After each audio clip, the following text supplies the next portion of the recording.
آپ کی حالت دیکھی نا مجھے بڑی تکلیف. آپ یقین جانیں دور کیسا چل رہا ہے، کس دور سے ہم اور آپ گزر رہے ہیں، کس دور سے گزر رہے ہیں. آپ سوچیں، ہمارے پاس دولت کا انبار آ گیا، ہمارے پاس میں بلڈنگیں ہو گئی، ہمارے پاس میں 4 ویلر گاڑیاں ہو گئی، ہمارے پاس میں جائیداد تو ہو گئی، لیکن کہیں نہ کہیں سے ہمیں عشق رسول جو ہمارے کلیجے میں ہے نا وہ سچا نہیں ہے. اگر سچا ہو تو پھر دیوانے گھڑیاں نہیں دیکھتے ہیں، گھڑیاں نہیں دیکھتے ہیں، بلکہ یہ دیکھتے ہیں رسول پاک کا نام لیا جا رہا ہے تو پھر ویسے ہی بولنا ہے جیسے دیوانہ 11 بجے بولتا ہے، 11 بجے بولتا ہے. یار آپ غور کریں، آپ کلیجے پر ہاتھ رکھ کر کے سوچیں. 63 سال میرے حضور نے اپنی ظاہری زندگی ہمارے لیے گزاری. میرے حضور چلے تاکہ ہمیں چلنا آ جائے، میرے حضور بولے تاکہ ہمیں بولنا آ جائے، میرے حضور مسکرائے تاکہ ہمیں مسکرانا آ جائے، میرے حضور اٹھے تاکہ ہمیں اٹھنا ہو جائے، میرے حضور نے کھانا کھایا تاکہ غلاموں کو کھانا کھانا آ جائے، میرے حضور نے پانی پیا تاکہ غلاموں کو پانی پینا آ جائے. مگر ہماری کیا حالت ہے، ہمارا چلنا حضور کی طریقے پر نہیں، ہمارا بولنا حضور کے طریقے پر نہیں، ہمارا اٹھنا حضور کے طریقے پر نہیں، ہماری طرز زندگی حضور کے راستے سے کوسوں دور ہو گئی. ہم اپنی زندگی کو بالکل اپنی طریقے سے جی رہے ہیں. ہم نے کلمہ حضور کا پڑھا ہے لیکن حضور کی شریعت سے ہمارا کوئی تعلق نہیں ہے. یار یہ باتیں اس لیے کر رہا ہوں، میرے حضور نے فرمایا جب پانی پیو تو بیٹھ کر کے پیو. کتنی سانس میں پیو؟ 3 سانس میں پیو. آج دیکھیں نا بفر سسٹم کا زمانہ چل رہا ہے، لوگوں کے پاس پیسہ آ گیا تو پھر شریعت کی کھلے عام دھجیاں اڑائی جا رہی ہیں. لوگ ایسے کھا رہے ہیں جیسے جانور کھاتے ہیں، لوگ ایسے چل چل کے کھا رہے ہیں جیسے جانور چل چل کے کھاتے ہیں. اب ذرا آپ غور کرو، میرے مدینے والے کو تکلیف ہوگی کہ نہیں ہوگی؟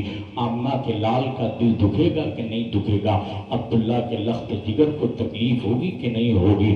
یار آپ تو میں نے دیکھا ہے، میں نے 10 محرم شریف تک یہاں بولا ہے، میں نے دیکھا ہے گھروں کے لوگ، قرب و جوار کے لوگ کربلا والوں کے نام پہ دیوانہ وار بولتے ہیں، کربلا والوں سے بڑی محبت کرتے ہیں. تو یہاں پر یہ بھی سن لو، یہ جو کربلا کا واقعہ ہوا نا، کربلا کی تاریخ رقم ہوئی، یہ بھی ہماری خاطر. میرے آقا امام حسین کربلا میں گئے ہماری خاطر، علی اصغر کو دیا ہماری خاطر، علی اکبر کو دیا ہماری خاطر، اول محمد کو دیا ہماری خاطر، قاسم کو دیا ہماری خاطر، عباس لمبردار کو دیا ہماری خاطر. اور یہ ساری قربانیاں ہماری خاطر کیوں؟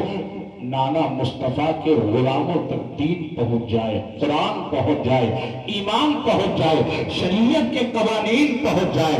اور آپ جب آپ کھڑے ہو کر کے کھاتے ہوں گے، کھڑے ہو کر کے چلتے ہوں گے، تو آپ سوچو کربلا والوں کے دل پہ کیا بیتتی ہوگی، اور پھر مدینے والے کے آقا کے دل پہ کتنی تکلیف ہوتی ہوگی.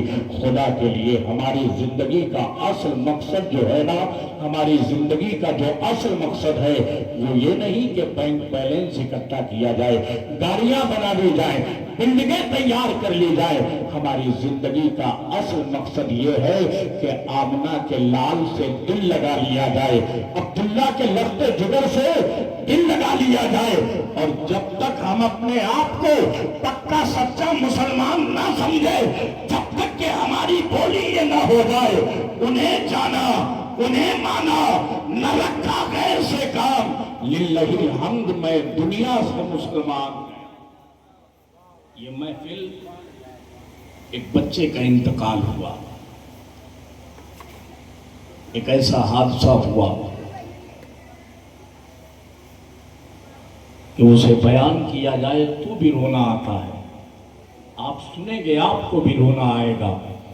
اللہ مغفرت فرمائے، اس بچے کی قبر پر رحمت و نور کی بارشیں عطا فرمائے. ایصال ثواب کی نیت سے اس محفل پاک کو سجایا گیا. غور سے سن لے میری بات کو.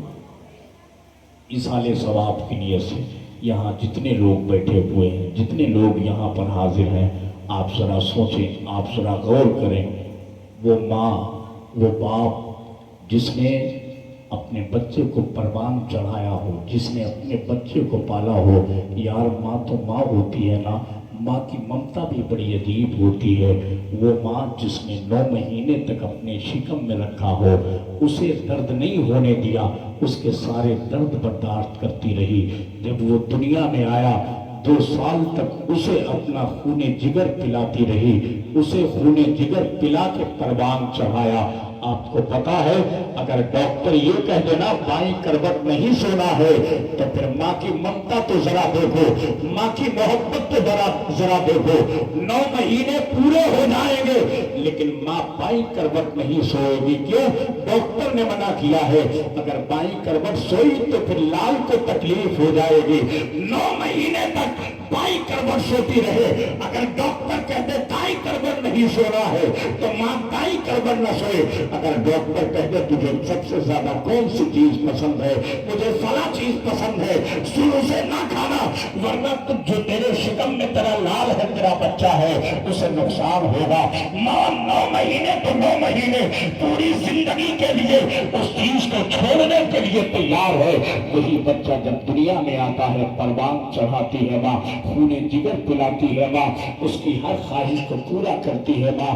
باپ نہ دھوپ دیکھے نہ چھاؤ دیکھے، ساری قربانیاں دیتا ہے اسے پروان چڑھانے کے لیے، اسے تیار کرنے کے لیے، اسے بڑا کرنے کے لیے۔ اور کتنے خواب ہوتے ہیں یہ تو بیان ہی نہیں کیا جا سکتا ہے۔ خواب یہ بھی ہے کہ بیٹا حافظ بنے گا، بیٹا عالم بنے گا، بیٹا قاری بنے گا، بیٹا مفتی بنے گا، یہ بھی خواب ہو سکتا ہے۔ بیٹا انجینئر بنے گا، بیٹا ڈاکٹر بنے گا، بیٹا ماسٹر بنے گا۔ اور پھر اس کے آگے ایک اور خواب کہ وہ دن آئے گا جب میرا لال دولہا بنے گا، میرے لال کے سر پہ سہرا ہوگا۔ یار کتنے خواب ہوتے ہیں ماں باپ کے، اور وہی بچہ اگر بیچ راستے میں ماں باپ کو جدائی کا صدمہ دے کر کے رب کی بارگاہ میں چلا جائے۔ اب ذرا سوچو، میں نے اس بچے کی موت پر اتنا تو ضرور دیکھا ہے کہ اس بستی کے لوگوں کو تکلیف ہے، رشتہ داروں کو تکلیف ہے، ہر ایک آنکھ ہم نے پرنم دیکھی ہے، ہر آنکھ میں آنسو دیکھا ہے۔ کیوں؟ اس بچے کا چلنا، اس بچے کی زندگی ایسی تھی کہ وہ بچہ سب کے لیے بڑا پیارا تھا۔ اب ذرا آپ غور کرو، جب آپ روئے ہو، ہم روئے ہیں، تو پھر سوچو باپ کتنا رویا ہوگا، ماں کتنی روئی ہوگی جس نے 9 مہینے اپنے پیٹ میں رکھا، 2 سال تک اپنا خون جگر پلایا، اسے انگلی پکڑ کے چلایا، اس کے لیے ہزاروں خواب دیکھے۔ اس ماں کو کتنی تکلیف ہوتی ہوگی، اس ماں کو کتنا درد ہوتا ہوگا جب وہ ماں اپنے بیٹے کی اس چارپائی کو دیکھے گی جس چارپائی پہ بیٹا سوتا تھا، اس تکیے کو دیکھتی ہوگی، روتی ہوگی جس تکیے کو بیٹا لگاتا تھا۔ ماں اس کھانے کو جب گھر میں زندگی میں کبھی بھی پکائے گی تو اس کے بیٹے کو بڑا پیارا تھا، تب بھی ماں کی آنکھ سے آنسو گزریں گے۔ یہ تو اللہ کا فضل ہے، وہی صبر دینے والا ہے۔ بتانا آپ کو یہ چاہتا ہوں، اے نوجوانوں، ماں باپ تم سے بڑی محبت کرتے ہیں، ماں باپ تم سے بڑا پیار کرتے ہیں۔ اگر گھر سے نکلو تو ان کی اجازت کے بغیر نہ نکلو، اگر یہ اجازت دے دے تو پھر باپ کی پیشانی چوم کے نکلو، ماں کے قدم چوم کے نکلو۔ اگر راستے میں بلائے تمہیں گھیرنے والی ہوگی تو ماں کی دعاؤں کا سایہ تیرے سر پہ آئے گا اور ساری بلائیں دور ہو جائے گی۔ اللہ کی رحمت تیری حفاظت فرمائے، اللہ کی رحمت تیری حفاظت فرمائے۔ باتیں تو بہت ساری آپ سے کرنی تھی، وقت بہت زیادہ ہو۔ یہ جو نوجوان ہے نا، ہم نے دیکھا اگر بائک پہ بیٹھ جائیں تو پھر بائک کا پہیہ زمین پہ نہیں لگنے والا، اگر کار چلائیں تو پھر انہیں اس بات پر انعام لینا ہے کہ مجھ سے اچھی کوئی نہیں چلا سکتا۔ یار کتنے کڑیل جوان یہی زمین کھا گئی، کتنے نوجوانوں کو اس زمین نے اپنے سینے میں سلا لیا۔ آپ تو چلے گئے، آپ نے باپ کی نہیں مانی، ماں کی نہیں مانی، آپ تو چلے گئے لیکن پوری زندگی باپ تڑپتا رہا، پوری زندگی ماں ہچکیاں لیتی رہی، اب اس زخم کو بھرنے کے لیے کوئی دوا نہیں ہے، اس درد کا کوئی علاج نہیں ہے۔ کبھی صبح روئے، کبھی دوپہر روئے، کبھی شام روئے، روتے روتے پوری زندگی کٹ جائے، صرف آپ کی نادانی کی وجہ سے۔ آپ نے جو ماں باپ کی باتیں نہیں مانی صرف اس لیے۔ نوجوانوں، ماں باپ ہیں، آپ کو پتا ہے میرے حضور فرماتے ہیں، میرے آقا فرماتے ہیں، ماں کے قدموں کے نیچے جنت ہے، اور جنت کے دروازوں میں سے بیچ والا دروازہ تمہارا باپ ہے۔ ذرا اور آگے چلو، میرے حضور فرماتے ہیں، میرے آقا فرماتے ہیں، جس طریقے سے نبی کی دعا امتی کے حق میں قبول ہوتی ہے، اسی طرح ماں باپ کی دعا اولاد کے حق میں قبول ہوتی ہے۔ آپ پڑھیں نا، آپ بیٹھیں کسی عالم کے پاس، آپ جائیں کسی عالم کے پاس، یہ باتیں تو سوچیں۔ اور نوجوانوں، آپ ہماری ان باتوں کو سننے کے بعد بھلانا نہیں، ان پہ عمل کرنا ہے۔ بزرگ بیٹھے ہیں، ان کے حوالے سے بھی کہہ دوں، میرے حضور کی بارگاہ میں آج نوجوانوں کی جو بات ہے وہ اپنی جگہ، ہم نے بہت سارے ایسے بھی دیکھے ہیں جن کی عمریں 60 اور 70 سال کی ہو رہی ہیں، مگر ان کے ہاتھوں میں بھی موبائل ہے اور وہ بھی گانے سن رہے ہیں۔ ذرا سوچو، جب ایک 60 اور 70 سال کا بزرگ گانے سنے گا تو پھر یہ نوجوان تو ہر گلی میں گانے سنے گا۔ جب 70 سال کا بزرگ فلمیں دیکھے گا تو نوجوان تو ہر لمحہ فلمیں دیکھنے کے لیے اتاولا رہے گا، وہ اپنی زندگی اسی میں گزار دے گا۔ میرے دوست ذرا سن لے، اور بزرگوں آپ بہت توجہ سے سنیے گا، اللہ نے آپ کو جو بڑھاپا دیا نا، آپ کو اتنی عمر دی کہ آپ کا بڑھاپا آ گیا، تو جب آپ کا بچپنا تھا وہ بھی نعمت، آپ کی جوانی تھی وہ بھی نعمت، اور آپ کا بڑھاپا آیا نا تو یہ بھی نعمت ہے۔ آپ کہیں گے کیسے؟ میرے حضور کی بارگاہ میں چلو۔ صحابہ کہتے ہیں حضور کی بارگاہ میں جب کوئی ایسا بوڑھا شخص آتا تھا جس کے بال سفید ہوتے تھے، صحابہ کہتے ہیں حضور کسی کے لیے نہیں کھڑے ہوتے تھے، لیکن اس بوڑھے کے لیے کھڑے ہو جاتے تھے جس کے بال سفید ہوتے تھے، اس کے لیے، سن رہے ہیں نا، اس کے لیے کھڑے ہو جاتے تھے۔ صحابہ نے کہا، یا رسول اللہ، آپ کس کے لیے کھڑے ہوتے ہیں؟ آپ ان کے لیے کیوں کھڑے ہوتے ہیں؟ میرے حضور کہتے ہیں جس کی عزت اللہ کی بارگاہ میں زیادہ ہو، اس کے محبوب کی بارگاہ میں اس کی عزت کیوں نہیں ہوگی؟ یہ سفید بال والوں کی عزت ہے۔ آج دکانوں پر جا کر کے ڈائی لگواتے ہیں، آج کالے بال کرنے کے شائق بنے ہوئے ہیں۔ اس عمر میں آپ کیا کرنا چاہتے ہیں؟ آپ کیوں چھپا رہے ہیں؟ سرکار غوث اعظم فرماتے ہیں، سنیں، سرکار غوث اعظم فرماتے ہیں، یہ جو تمہارے سر پہ اور تمہارے چہرے پہ بال سفید ہو جائیں، انہیں کالا مت کرو۔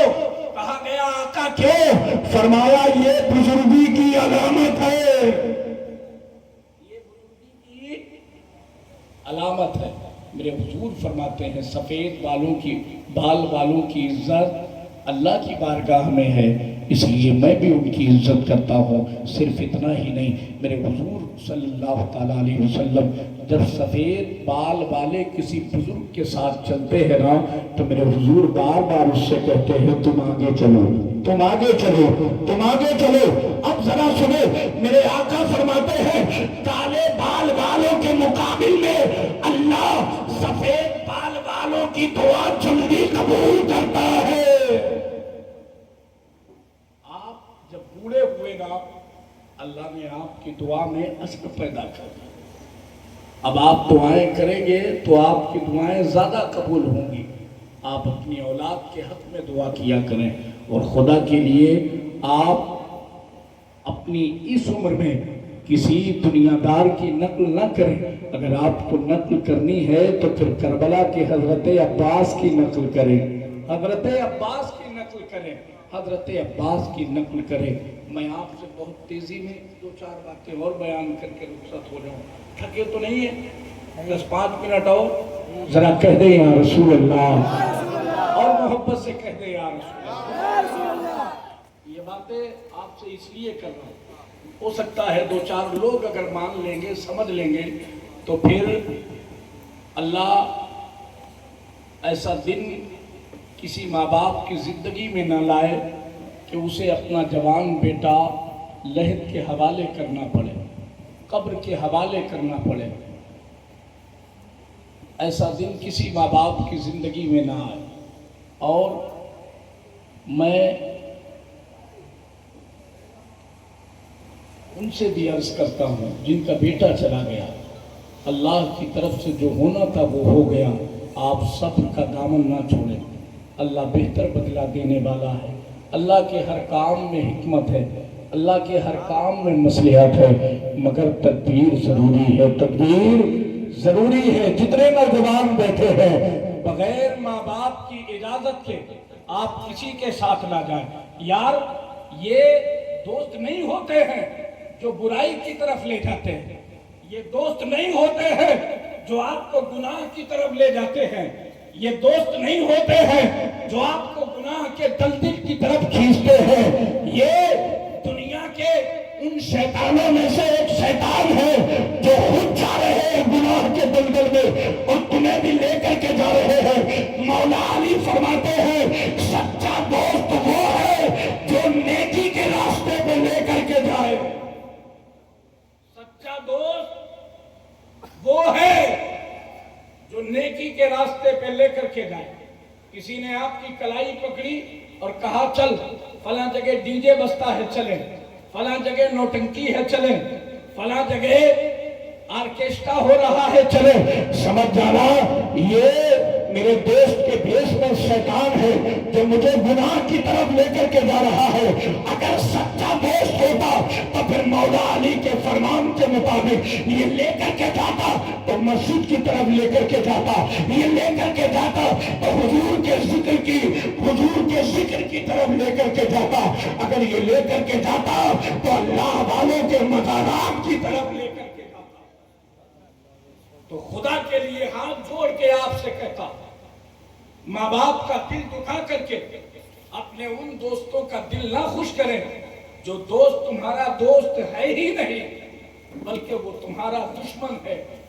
یہ مولا علی فرماتے ہیں، یہ سرکار مولائے کائنات کہتے ہیں۔ اور پھر مولا علی یہ بھی فرماتے ہیں، اے لوگوں اپنی دعاؤں میں جنت کو نہ مانگو، ذرا بولو یا رسول اللہ، اپنی دعاؤں میں، ذرا بولے اپنی دعاؤں میں جنت کو نہ مانگو۔ کہا حضور پھر فرمایا زمین کے اوپر ایسے کام کرو کہ جنت تم کو مانگے، جنت تم کو مانگے، ایسے کام۔ پھر ایک اور فرمان سنیں، مولا علی فرماتے ہیں میں لالچی نہیں، کیا فرماتے ہیں؟ میں لالچی نہیں کہ جنت کی لالچ میں نماز پڑھوں، جنت کی لالچ میں عبادت کروں۔ اور فرماتے ہیں میں ڈرپوک بھی نہیں، محمد بھائی میں ڈرپوک بھی نہیں جو جہنم کے ڈر سے عبادت کروں، لالچی بھی نہیں جو جنت کی لالچ میں عبادت کروں، ڈرپوک بھی نہیں کہ جہنم کے ڈر سے عبادت کروں۔ کہا حضور پھر عبادت کرتے کیوں ہے؟ تو مولا علی کہتے ہیں عبادت صرف اس لیے کرتا ہوں کہ میرا پروردگار راضی ہو جائے، میرا پروردگار راضی ہو جائے۔ اللہ کرے یہ بات سمجھ میں آپ کے آ جائے۔ ایک بزرگ فرماتے ہیں اے لوگوں جنت دو قدم ہے، کیا فرماتے ہیں؟ جنت دو قدم ہے، جنت دو قدم ہے۔ ایک غلام نے کہا حضور آپ ہر گلی میں یہ نعرہ لگاتے ہیں جنت دو قدم ہے، جنت دو قدم ہے، آج ذرا سمجھا دیں۔ فرماتے ہیں سنو، پہلا قدم اپنی نفس پر رکھ لو، دوسرا قدم جنت میں پہنچ جائے گا، دوسرا قدم جنت میں پہنچ جائے گا۔ ہم نے حضور کے بتائے ہوئے راستے سے